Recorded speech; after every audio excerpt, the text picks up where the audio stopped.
আন্তর্জাতিক অঙ্গনে ভারতের প্রভাবশালী সংবাদমাধ্যমগুলো তারেক রহমানের দেশে ফেরাকে বাংলাদেশের রাজনীতিতে একটি গুরুত্বপূর্ণ মোড় হিসেবে দেখছে, টাইমস অব ইন্ডিয়া তাদের প্রতিবেদনে জানিয়েছে।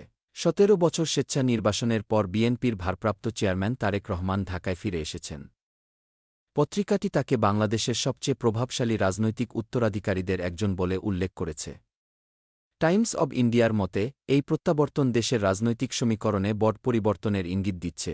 ভারতভিত্তিক আন্তর্জাতিক সংবাদ সংস্থা রয়টার্স জানায়, লন্ডন থেকে ঢাকায় ফেরার পর তারেক রহমানকে স্বাগত জানাতে বিপুল সংখ্যক সমর্থক রাজপথে জড়ো হয়। রয়টার্স বলছে, বিএনপির নেতৃত্বে তার সরাসরি উপস্থিতি বাংলাদেশের বিরোধী রাজনীতিকে নতুন গতি দিতে পারে। এদিকে ভারতের আন্তর্জাতিক পাঠপ্রিয় সংবাদমাধ্যম ও বিশ্লেষকরা বলছেন, ঢাকায় যে বিশাল জনসমাগম দেখা গেছে, তা সাম্প্রতিক সময়ে বিরোধী রাজনীতির ক্ষেত্রে ব্যতিক্রমী।